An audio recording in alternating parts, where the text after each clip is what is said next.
Hermanos, el Evangelio que les prediqué, el cual también ustedes recibieron, en el cual también están firmes, por el cual también son salvos, si retienen la palabra que les prediqué, a no ser que hayan creído en vano.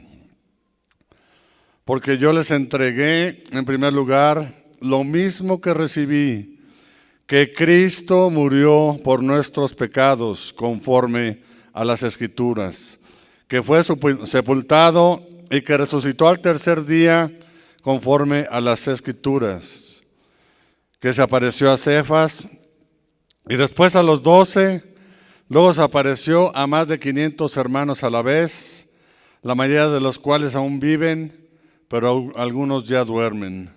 Después se apareció a Jacobo, luego a todos los apóstoles y al último de todos, como a uno nacido fuera de tiempo, se me apareció a mí.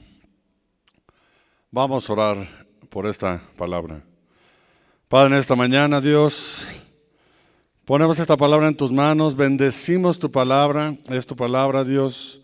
Yo te pido, Señor, que esta palabra venga y haga mella en el corazón de mis hermanos, que sea tu palabra la que venga a mover el corazón y la vida de cada uno de ellos, que sea tu palabra, como dice, la que penetra hasta la coyuntura de los huesos, para que entre al corazón de mis hermanos. Bendecimos tu palabra y la ponemos en tus manos, solamente somos portadores de ella, y permítenos, Señor, hacerlo conforme a tu voluntad, en el nombre que es sobre todo nombre, en el nombre de Jesús. Amén. Aquí Pablo está diciendo: la palabra que les he predicado, dice, a menos que no hayan creído, sería en vano. La semana pasada nuestro pastor nos compartía también de las consecuencias que se tienen cuando nuestro nombre no está escrito en el libro de la vida. Cuando a nosotros se nos predicó esta palabra y nosotros no recibimos esta palabra, y nuestro nombre no queda escrito en el libro de la vida, y él nos decía las consecuencias que hay, porque hay vida eterna en este evangelio, que es lo que vamos a ver el día de hoy. Él también les decía, si la palabra o este evangelio fuera en vano, pues como decía Pablo, pues entonces bebamos, tomemos y muramos, porque pues después de esto no hay nada. Y aquí se termina todo, y no es cierto. Nosotros tenemos esperanza en la vida eterna, tenemos fe en esa vida eterna, y es lo que nosotros, como Pablo, tenemos que predicar a todos los demás. Tenemos que predicar, como decía el pastor, sin importar, no hay distinción. Sea la persona que sea, nosotros tenemos que predicarle a todo mundo, ya sea rico, ya sea pobre. Nosotros solamente tenemos que predicar el evangelio, ya sea que sea una persona buena, que es una persona que vemos que cumple con su familia, que cumple con sus obligaciones, que es trabajadora, que hace todo.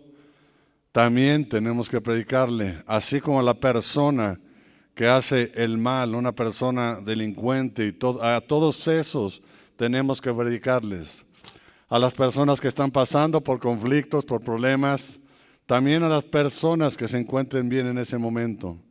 No necesitamos que venga una enfermedad para poderle predicar a una persona, porque el día y la hora de esa persona nadie la conoce más que Dios, y si no se predica a tiempo el evangelio, esa persona también se puede ir al lago de fuego, como nos comentaba el pastor.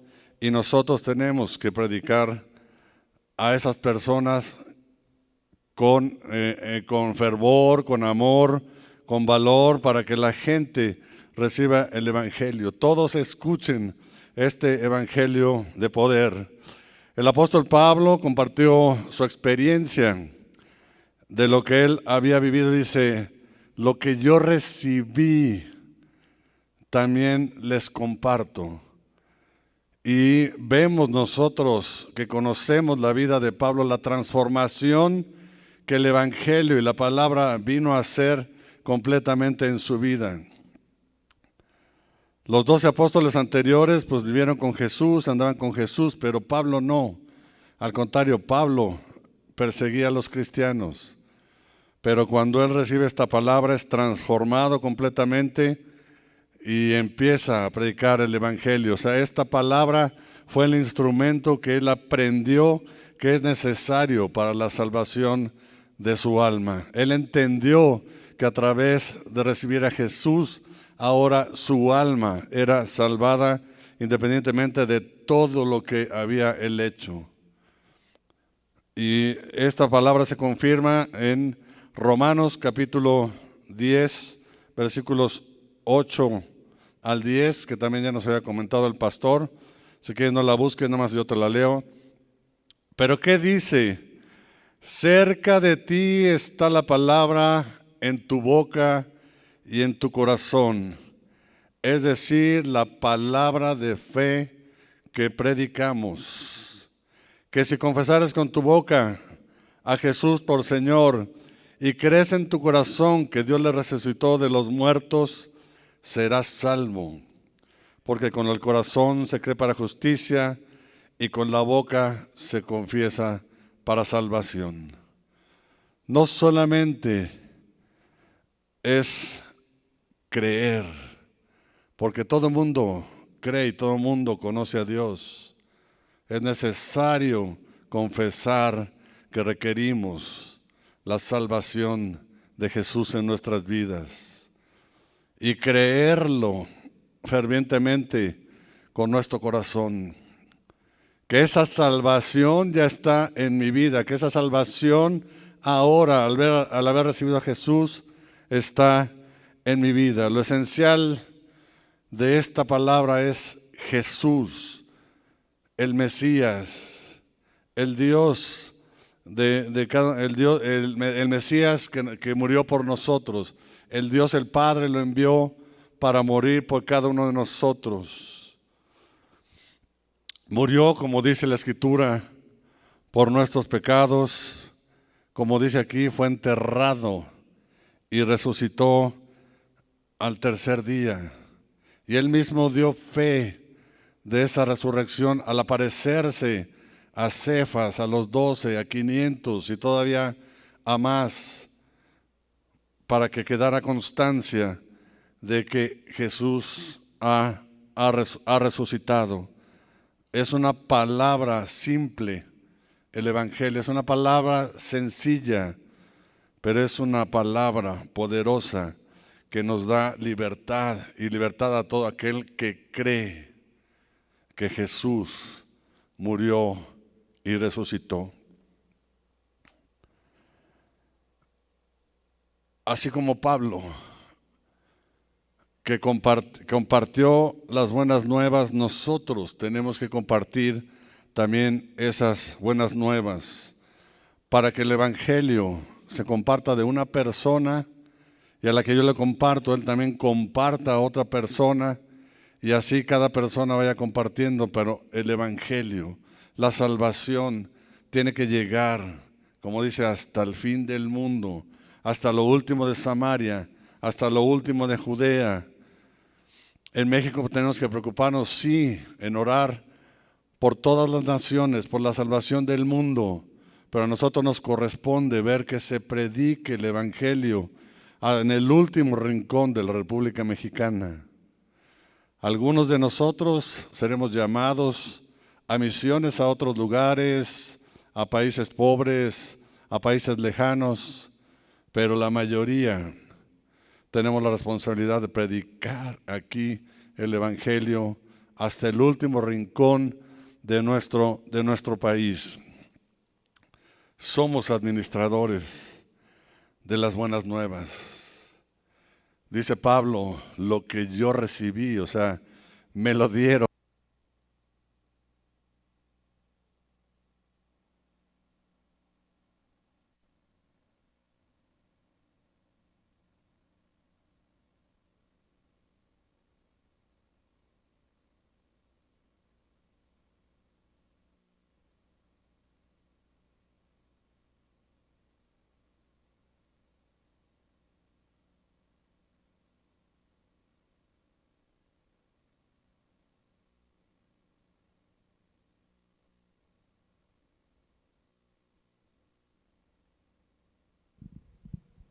Ok. Somos administradores de las buenas nuevas, dice Pablo, lo que yo recibí como administrador del reino, como administrador de Jesús. Ahora tengo la responsabilidad también de compartirla. Tengo que ser fiel en compartir lo que Dios me ha dado. Primero los Corintios 4:2 dice, ahora bien, lo que se requiere además de los administradores es que cada uno sea hallado fiel. Tenemos que ser también fieles en el Evangelio. Tenemos que ser fieles en compartir lo que recibimos con otros. Tú ya recibiste vida eterna. Tú ya recibiste salvación. ¿Y qué de los demás?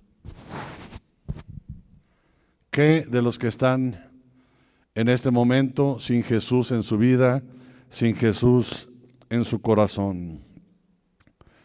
Aquellos que comparten el Evangelio son como Pablo. Pablo fue transformado.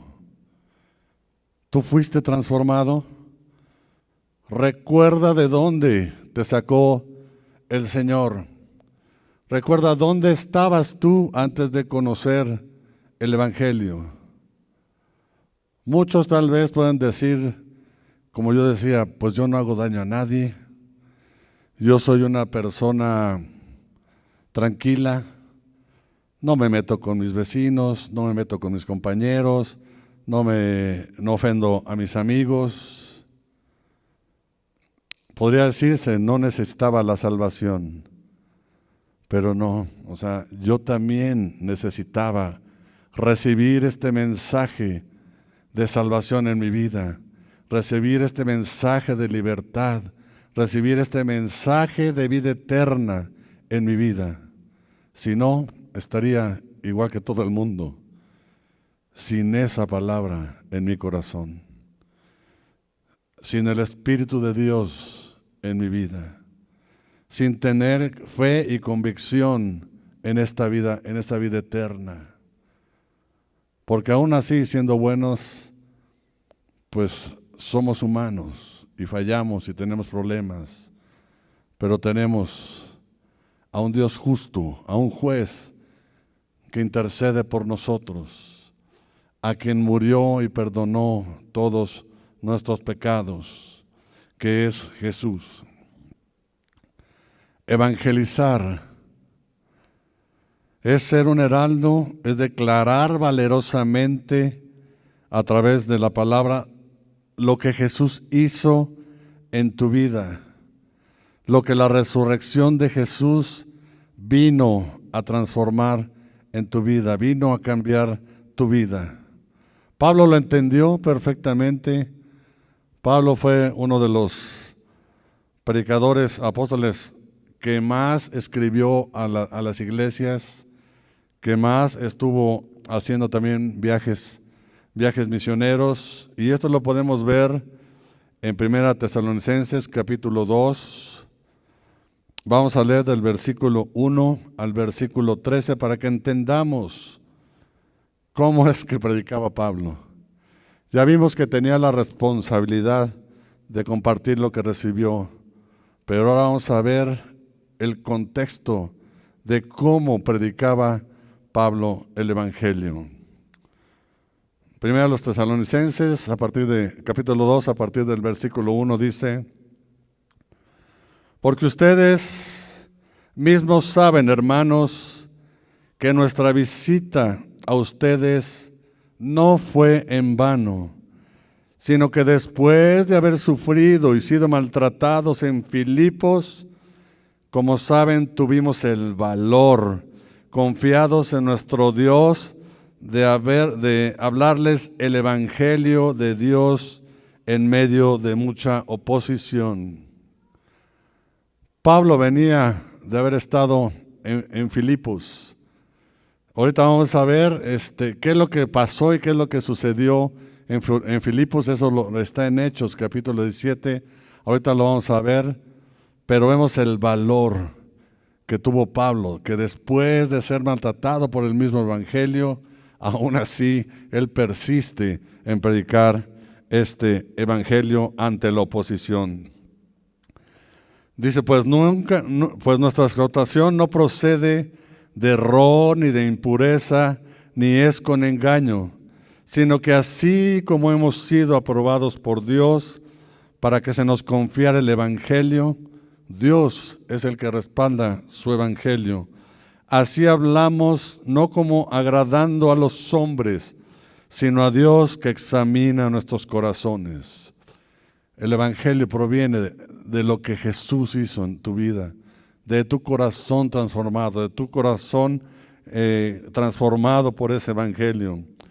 Porque como saben, nunca fuimos a ustedes con palabras lisonjeras ni con pretexto para sacar provecho. Dios es testigo. Tampoco buscamos gloria de los hombres, ni de ustedes, ni de otros, aunque como apóstoles de Cristo hubiéramos podido imponer autoridad. O sea, teníamos la autoridad de Jesús, pero el evangelio se predica con el amor. Más bien demostramos ser benignos entre ustedes, como una madre que cría con ternura a sus propios hijos. Teniendo así un gran afecto por ustedes, nos hemos complacido en impartirles no solo el evangelio, sino también nuestras propias vidas. Nuestra vida debe de reflejar que Cristo está en nosotros. Nuestra vida debe reflejar la transformación que Jesús hizo en nosotros. Y esa es una manera de predicar sin decir siquiera palabras. O sea, él fue transformado, fue cambiado. Era así, y ahora es diferente. ¿Qué pasó en su vida? ¿Qué lo cambió? ¿Por qué ahora es diferente? Y la gente ahorita va a empezar a ver la necesidad del evangelio. Dice, perdón, déjenme ver dónde me quedé. Ok. Nuestras autoridades pues llegaron a ser muy amados para nosotros. Porque recuerdan, hermanos, nuestros trabajos y fatigas, cómo trabajando de día y de noche para no ser carga a ninguno de ustedes, les proclamamos el evangelio. Ustedes son testigos y también Dios de cuán santa, justa e irreprensiblemente nos comportamos con ustedes los creyentes. Saben, además de qué manera los exhortábamos, alentábamos e implorábamos a cada uno de ustedes, como un padre lo haría a sus propios hijos, para que anduvieran como es digno del Dios que los ha llamado a su reino y a su gloria. Por eso también nosotros sin cesar damos gracias a Dios de que cuanto recibieron la palabra de Dios, que oyeron de nosotros, la aceptaron, no como palabra de hombres, sino como lo que realmente es la palabra de Dios, la cual también hace su obra en ustedes, los que creen. Este pasaje vamos a sacar varios puntos para entender qué es lo que hizo Pablo. Punto número 1, vemos que predicó valientemente, aun cuando era objeto de persecución por el mismo evangelio, como dicen los primeros versículos. De dónde venían, dónde fueron maltratados, y aún así predicaron el evangelio. Debemos ver que el evangelio no es en vano, como decía nuestro pastor. El evangelio debe predicarse, como ya les dije, sin distinción. Dice aquí, luego de ser azotado y encarcelado en Filipos, pasó a Tesalónica, donde permaneció posiblemente lo que se puede ver 3 semanas, predicando el evangelio en las sinagogas. Y probablemente aquí, según lo que leemos en el texto que vamos a ver ahorita, pasó un tiempo en la casa de Jasón. Y vamos a ver si quieren Hechos capítulo 17. Vamos a leer ya el contexto de esta visita a Tesalónica a partir del versículo 1. ¿Ok? Hechos capítulo 17 y vamos a leer a partir del versículo 1. Dice, después de pasar por Anfípolis y Apolonia, Pablo y Silas llegaron a Tesalónica, donde había una sinagoga de los judíos.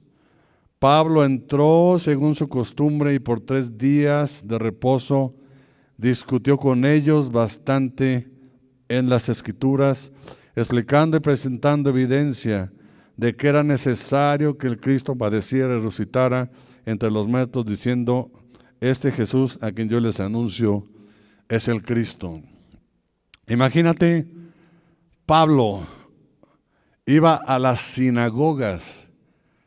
En las sinagogas estaban expertos en la lectura de las Escrituras. Era como enfrentarse a una pared de conocimientos, a una pared en el que iba a haber personas que iban a estarle echando abajo todo lo que le pudieran decir del Evangelio, porque sabemos, los judíos no aceptaron a Jesús, a los suyos vino y no le aceptaron. Ve lo difícil que era para Pablo estar predicando el Evangelio aquí en Tesalónica. Sin embargo, vamos a ver el resultado de estar insistiendo y persistiendo en predicar el Evangelio con valor. Dice aquí, algunos de ellos creyeron y se unieron a Pablo y a Silas, junto con una gran multitud de temerosos de Dios y muchas mujeres principales. O sea, no todos, algunos de los judíos, el Espíritu de Dios permitió que fueran transformados, cambiados, que aceptaran este evangelio de libertad. Pocos, dice aquí, algunos. La mayoría fueron griegos y muchas fueron de las mujeres principales, las mujeres ricas de ese lugar. Pero aquí es donde viene también la oposición, dice, pero los judíos llenos de envidia llevaron a algunos hombres malvados de la plaza pública, organizaron una turba y alborotaron la ciudad, asaltando la casa de Jasón, procuraban sacarlos. Había conflicto, había problemas por estar predicando ese evangelio. Sin embargo, Pablo continuaba predicando el evangelio. Y era porque iba con aquellos que conocían y tenían conocimiento de las Escrituras. ¿Cuán difícil era para Pablo?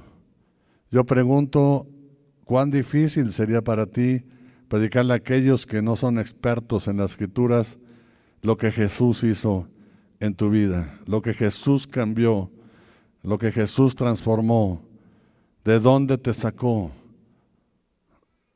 De conflictos, de problemas, te levantó de enfermedad, te sacó de pleitos, contiendas, ¿de dónde te sacó Dios y a dónde estás ahora?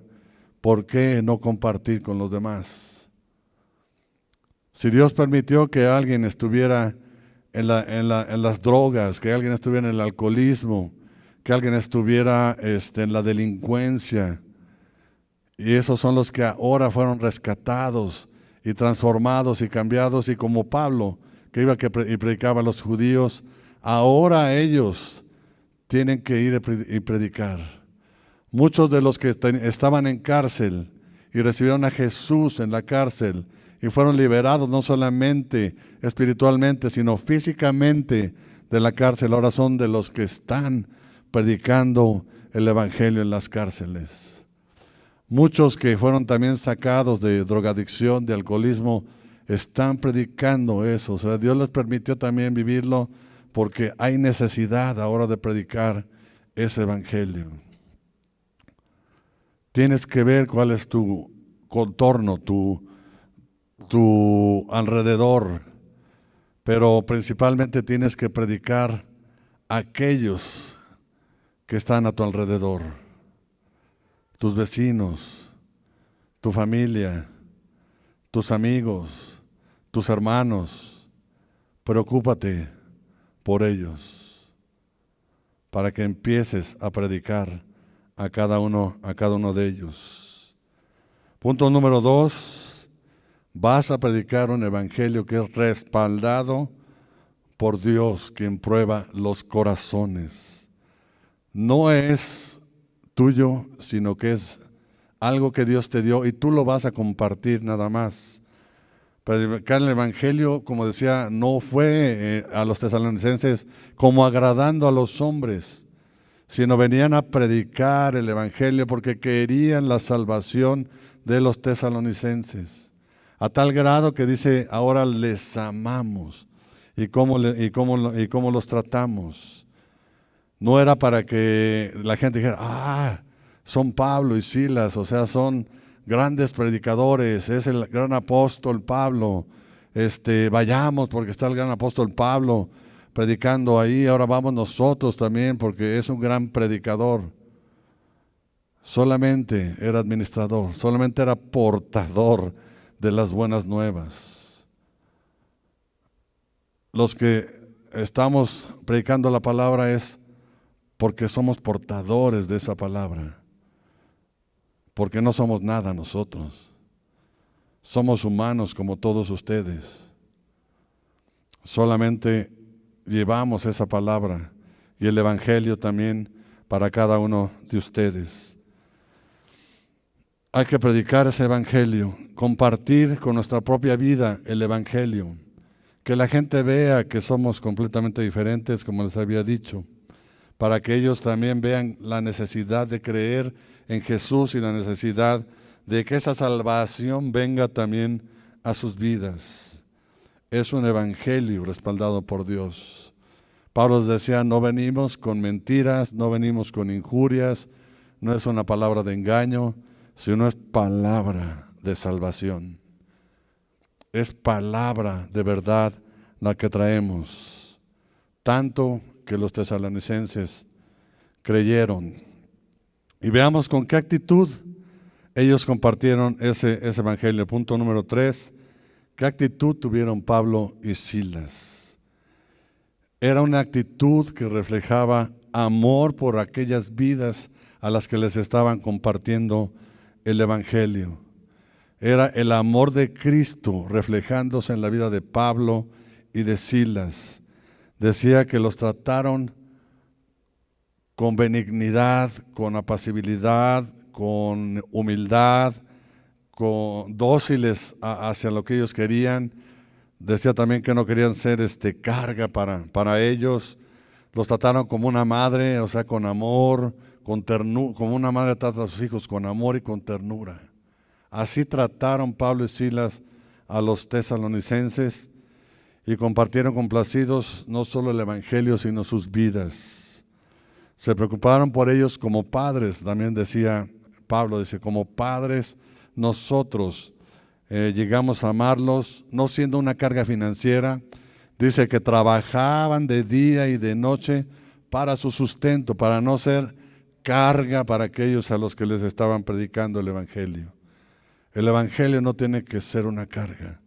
El evangelio tiene que ser libertad de expresar lo que Jesús hizo en cada uno de nosotros, en llevar el reino a cada uno de nosotros.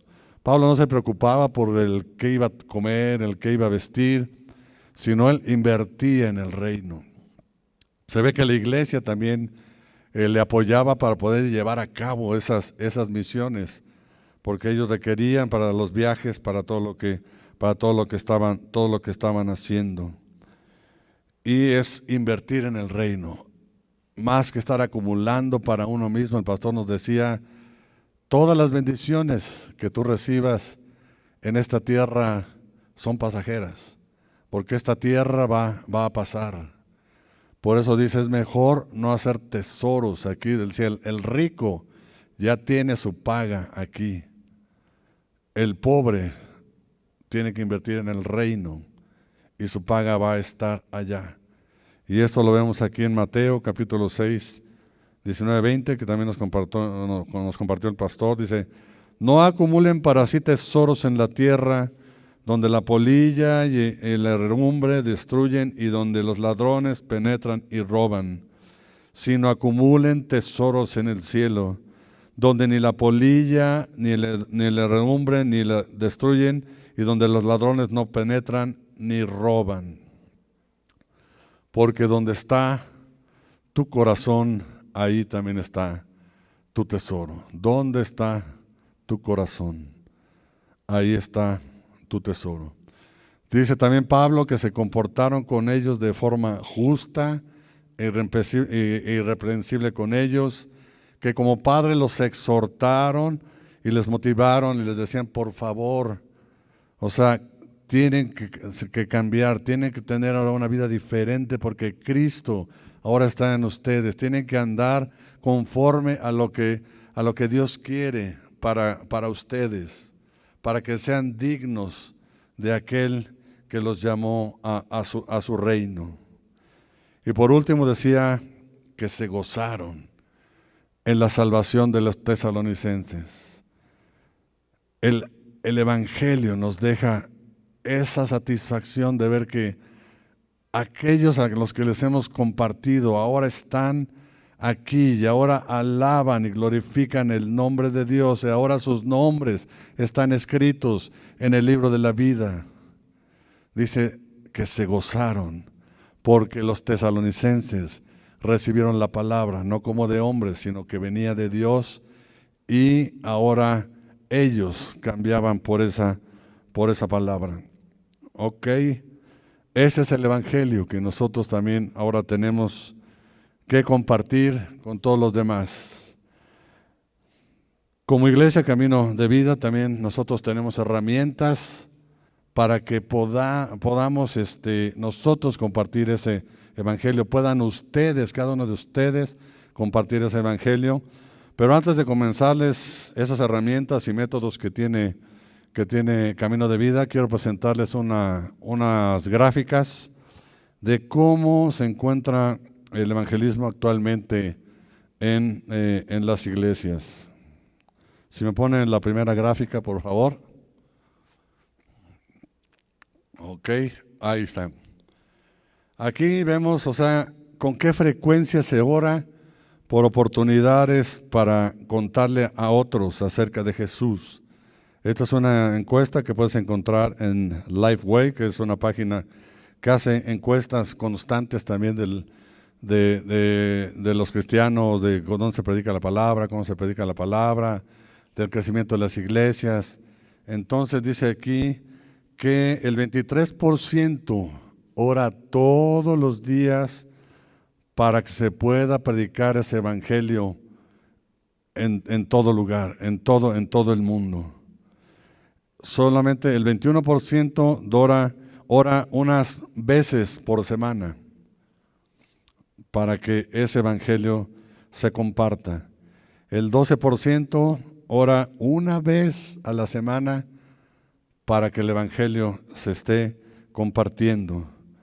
El 11% dice que ora algunas veces al mes, o sea, tiene que ser más de una, o sea, 2 veces mínimo para que ese evangelio se comparta. 6% dice que una vez al mes ora para que el evangelio se comparta.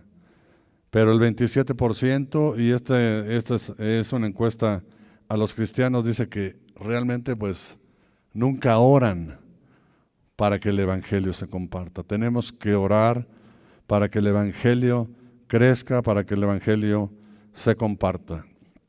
Ok, vamos a ver la siguiente, por favor. Y aquí vemos lo que es la efectividad en los métodos de evangelización. Esta es una encuesta que hizo Church Growth en Monrovia, California, y fueron encuestados aproximadamente 400,000 personas, y la pregunta fue: ¿qué o quién fue el medio por el cual llegaron a la iglesia? Y estas son las respuestas. Por una necesidad especial, alguien que quería que orara por una necesidad especial, entre el 1 y el 2% de estos 400,000. El 2 o 3% dice que pasaron por la iglesia y entraron por sí solos a la iglesia.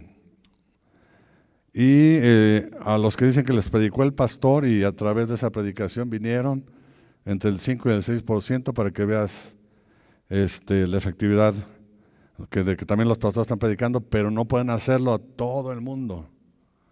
Por eso esta responsabilidad es de todos. El pastor comparte a su entorno, y es el entorno, su entorno al que invita y el que viene, pero él solamente alcanza el 5 o el 6%. Esta es una encuesta gringa y dice que había grupos de visitación, les visitaron y les invitaron el 1 o el 2%. Sus niños vinieron a la escuela dominical y eso les motivó porque llegaron alegres, contentos y les invitaron. El 4 o 5%, vean también la capacidad que tienen nuestros pequeños cuando vienen y comparten con los padres, traen al 4 o 5%. Y campañas, congresos evangelísticos o también anuncios en televisión, solamente el 0.05% llegó por ese medio. Evangelización, que alguien lo encontró en la calle y le predicó el evangelio, el 2 o el 3%.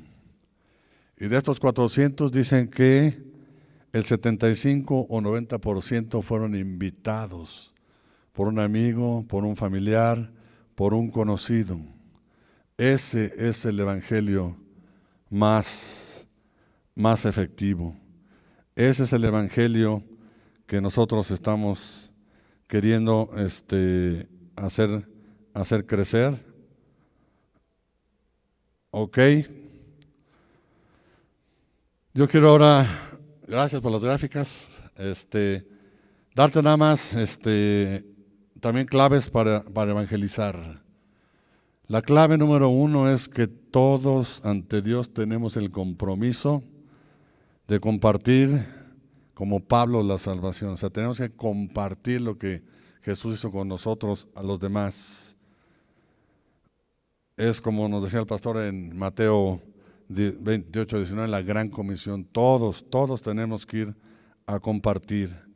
Punto número 2, vemos que la oración no es muy eficiente, entonces tenemos que orar, que reunirnos también a orar para poder predicar a todos los que nos rodean y que Dios nos dé la sabiduría, verlos como Jesús los veía, o sea, como ovejas sin pastor, para que Dios ponga también en nuestro corazón el predicarles a esas personas.